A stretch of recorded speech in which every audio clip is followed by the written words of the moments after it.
Récemment, dans le cadre du confinement, la commune de Knutange a mis sur pied une antenne des Restos du Cœur pour les Knutangeois bénéficiaires afin de leur éviter, au vu des risques sanitaires évidents, de se déplacer, notamment en transport en commun, sur Hayange-Majpi où habituellement les distributions des Restos du Cœur s'organisent pour eux.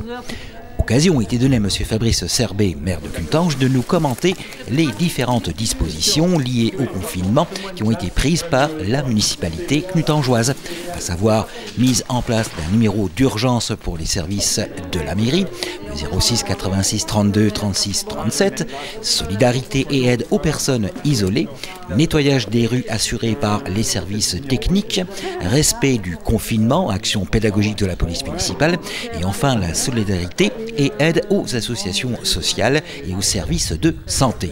Eh bien, dès le 17 mars, nous avons mis en place un service d'urgence au niveau de la mairie avec un numéro d'appel d'urgence pour tout ce qui concerne l'état civil ou les principaux actes d'état civil et également d'autres interventions qui auraient pu s'avérer nécessaires. Nous avons sollicité ensuite l'ensemble des élus, anciens et nouveaux, pour nous aider à quadriller un petit peu la ville, à repérer les personnes qui pouvaient être dans le besoin, en nous appuyant aussi sur le registre canicule qui est tenu par le CCAS et Madame Ficara notamment. Dans un premier temps, au niveau des personnes de Knutange, on a essentiellement fait fonctionner nos réseaux, c'est-à-dire des personnes dans les quartiers qu'on connaît, qui sont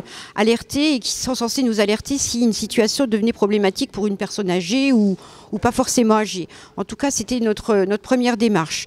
Donc ça a permis d'identifier des personnes qu'on a pu appeler éventuellement pour nous être rassurés sur leurs besoins. La plupart du temps, il y a un fonctionnement qui va très bien et qu'il faut que les enfants soient là pour les parents, ou alors il y a une solidarité qui s'est mise entre les personnes d'un même quartier. Donc tout ça, ça fonctionne bien. Là maintenant, on apprend que le confinement va durer plus longtemps.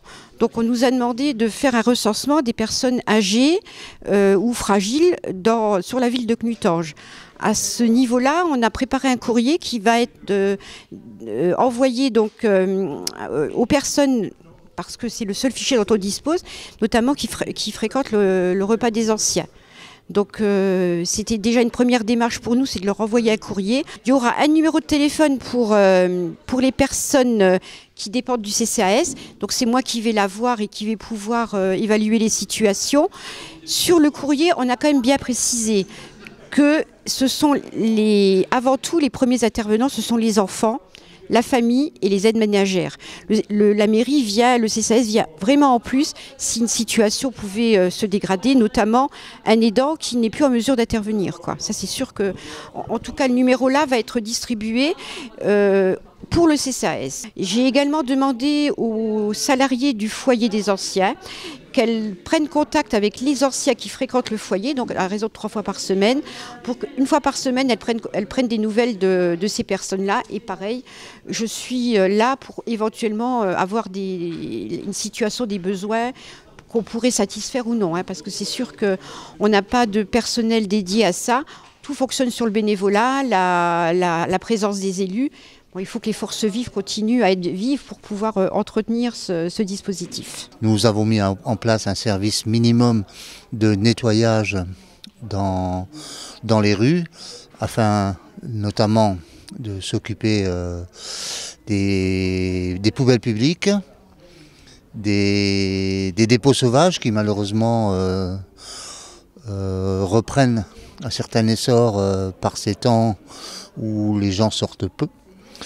Donc ce service minimum assure le nettoyage des rues. Bien sûr, nous ne faisons pas les actions de propreté telles que nous les faisons d'habitude, parce que notre personnel n'est pas au complet déjà, et puis parce que nous ne souhaitons pas l'exposer à trop de dangers. Par exemple, nous ne souhaitons pas que les personnes qui viennent travailler en utilisant les transports collectifs, se portent volontaires, car on estime que les transports collectifs constituent quand même un risque supplémentaire pour ces personnes-là.